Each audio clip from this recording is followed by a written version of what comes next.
بسم الله الرحمن الرحیم. تاریخ 15/9/1400 در پی دستور قضایی ورودی در محدوده کلانتری 112 ابوسعید انجام شد.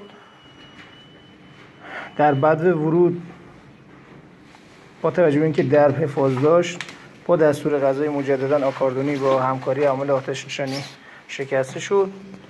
ورود انجام شد توسط کلانتری 107 فلسطین در محدوده کلانتری 112 ابوسعید. مشاهده شد 2 نفر دختر فراری هستن از منزلشون. اسم چیه دختر؟ سانازه؟ سانازه؟ جوانمرد و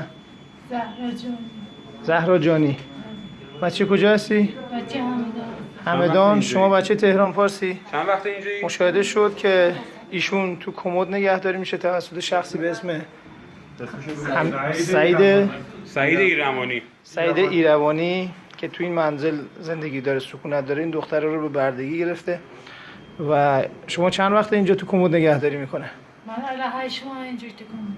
تقریبا 8 ماه به گفته خودش تو کمد نگهداریش میکنه که در بعد ورودم از پشت کمد با سیم بسته بود که نتونه بیرون بیاد. ولی این نفر دوم، شما چند سال اینجایی؟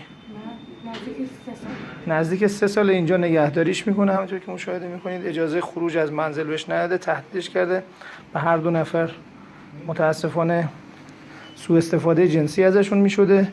و در اتاق کناری هم یه دختر دیگه است که داخل نایلکس و پتو پیچیده شده اینجا که میبینید و در کمد نگهداری میشده و اون متاسفانه به قتل رسیده. ظاهرا دختر 25 ساله بوده و نقل از خود این دخترایی که اینجا بوده که با دستور تحویل کلانتری 112 ابوسعید طرفین شدن. بابای من